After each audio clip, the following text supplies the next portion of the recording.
Good morning guys, kumusta po uli kayo? Kuya Jazz nga po pala at may kasabihan tayo, masipag at matyaga lang tayo sa buhay, just everything is possible. For today's video, mag-harvest po tayo ng pomelo o lokban.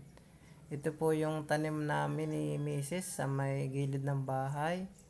Ito po yung grafting na lokban Davao.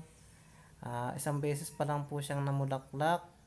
Marami po siyang bulaklak, pero ang nabuo lang po ay 2 piraso. 2 bunga lang po ang nabuo niya. Tara, samahan niyo ako, i-harvest na po natin itong isa. Na-harvest na po namin yung unang bunga at tiningnan namin kung talagang lokban Davao. Ngayon po ito naman pong isang i-harvest natin. Binubutas na po siya ng fruit flies.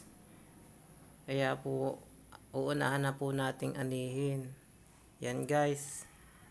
Aabutin na po natin. Sobra pong baba ng puno na ito. Ayan po.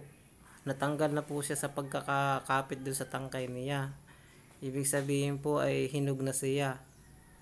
Tagal din po yan bago na hinog. Siguro po inabot ng 3 buwan bago siya lumaki ng ganyang kalaki. Ayan po. Sobrang laki po. 2 malaking bunga lang po yung lokban na iyan. Marami nga pong nagsasabi ay siyempre una pong bunga kaya pansarili lang po muna. Marami na nga pong kabataan ang gustong kumuha na at kainin na daw po. Ay hilaw pa po siya kaya pinahinog-hinog pa po namin. At sana ito hinog na po. Kasi yung una hindi pa masyadong hinog. Okay guys, maraming salamat sa inyong panonood. At sana huwag niyong kalimutang i-like at i-follow ang aking Facebook page. Salamat!